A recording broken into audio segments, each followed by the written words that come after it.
Hello বন্ধুরা, আমি অনু update with অনু চ্যানেলে তোমাদের স্বাগত। আমি চলে এসেছি উড়ান সিরিয়ালের আপডেট নিয়ে। উড়ান সিরিয়ালে তো দেখা যাচ্ছে যে পূজা নতুন স্যারের কাছে পড়ে না। সে কেন পড়ে না সেটাও নতুন স্যারকে বুঝিয়ে বলে যে সে আর স্বামী একসাথে পড়াশোনা শুরু করতে চায়।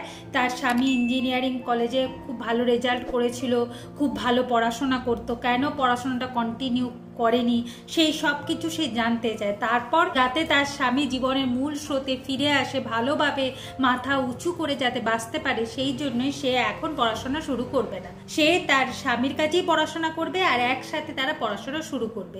সেটা স্যার শুনে খুব আনন্দ পায় আর ভাবে পূজাই পারবে মহারাজকে জীবনের মূল স্রোতে ফিরিয়ে আনতে। এদিকে দেখা যাচ্ছে সোমনাথের সাথে প্রিয়াঙ্কা মহারাজের বাড়িতে আসে আর বৃষ্টি পড়ছিল বলে ভিজে যায়, তাই এসে এই পূজার কাছ থেকে টাওয়েল চায়। পূজা টাওয়েল দেয়, তারপর বলে আপনারা বসুন, আমি আপনাদের জন্য কফি করে আনছি। এরপর সে তার স্বামীর কাছেও যায়, স্বামী চা না কফি খাবে সেসব কিছু জানতে চায়। এদিকে মাধুরী ভাবছে একবার প্রিয়াঙ্কাকে হাত করব না সোমনাথকে হাত করব, যে করেই হোক তাকে মহারাজের জীবনে এন্ট্রি নিতে হবে আর এই বাড়ির বউ হয়ে আসতে হবে, সেই ফন্দি সে এঁটে বেড়ায়। এদিকে প্রিয়াঙ্কা আবার মহারাজের মায়ের কাছে পৌঁছে গেছে, সেখানে আবার দেখা যাচ্ছে সোমনাথের সাথে সাথে মাধুরী এসেও পৌঁছে গেছে। পূজা এরপর কফি করে আনে ওখানে সোমনাথ আর প্রিয়াঙ্কার জন্য। এখন পূজাকে কথা শুনিয়ে শুনিয়ে মহারাজের মা বলতে থাকে, জানিস মহারাজের বইয়েরও না বাবার দোকান ছিল, জানিস তো? কিসের দোকান গো? ফুলের দোকান, ফুলের ডালির দোকান। আচ্ছা প্রিয়াঙ্কা, তোমার বাবার কিসের দোকান? এখন প্রিয়াঙ্কা বলে আমার বাবার হীরের দোকান। এখন জয়া বলে ও আচ্ছা, তোমার বাবার যদি হীরের দোকান থাকে তাহলে তুমি এইরকম নকল পাথর করে ঘুরে বেড়াচ্ছ কেন? যেটা শুনে প্রিয়াঙ্কা থতমত খেয়ে যায় আর হাতের আংটি টাংটিগুলো লুকাতে রাখে, দিয়ে বলে আমি না শো অফ করা পছন্দ করি না।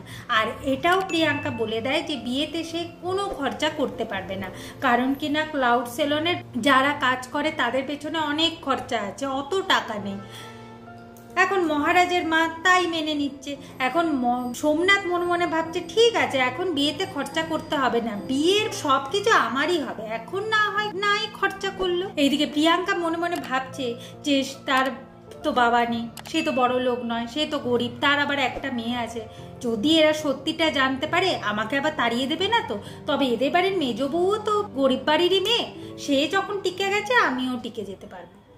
এইদিকে এখন মহারাজের কাছে তো কোনো টাকা নেই, সে এতগুলো বই কিনবে কি করে, তাই সে চেয়েছিল ইঞ্জিনিয়ারিংয়ের বইগুলোকে বিক্রি করে পূজারিনীর বই কিনবে। পূজারিনী বাধা দেয়, বলে কি না বিয়ের সময় আপনি আমাকে কিছু গিফট দিয়েছেন, কিছু তো গিফট দেননি, এইগুলোই আমার গিফট, তাই আমি এগুলো তো বিক্রি করতে দেব না, আপনি এরপর দেখবেন আপনি কিভাবে বই কিনে আনেন। মহারাজ বলে আমি যখন বলেছি বই কিনে আনবো তো বই কিনে আনবো। এরপর মহারাজকে বলে পূজা যে তার দাদার উডবি ওয়াইফ এখন এই বাড়িতে আছে, তার সাথে যেন দেখা করে মহারাজ। যাই হোক, মহারাজ তবে বই কিনতে চলে গেছে। দেখা যাচ্ছে ভিজে বই কিনে নিয়ে আসে, এই জামা কাপড় ভিজে গেছে দেখে পূজা তার আঁচল দিয়ে জল টলগুলো মুছে দেয় আর জিজ্ঞাসা করে কিছু খেয়েছে কিনা। মহারাজ তো এই বাড়ির কোনো খাবার মুখে তোলে না, এই জন্য পূজাও কিছু খায় না, না খেয়ে দুজনে বসে আছে। তাই মহারাজ পূজা আর তার জন্য বিস্কুটের প্যাকেট কিনে এনেছে, বলে কিনা আপনিও বিস্কুট খাবেন আমিও বিস্কুট খাবো, না খেয়ে তো আর থাকা যায় না। পূজা বলে আচ্ছা আপনাকে একটা কথা বলি, আমি যদি নিজে উপার্জনের টাকায় আপনাকে রান্না করে দিই তাহলে আপনি খাবার খাবেন? মহারাজ বলে আমি চাই না যে এই বাড়ির হাড়ি আলাদা হোক, তাই দরকার নেই। পূজা বলে যদি এরকম ভাবে না খেয়ে খেয়ে থাকি, না আপনি বাঁচবেন না আমি বাঁচবো, আর না আমার সিএ পড়া হবে না আপনি আমায় সিএ পড়াতে পারবেন। মহারাজ বলে আমি তো আপনাকে সিএ পড়াবো না, স্যারই আপনাকে সিএ পড়াবে।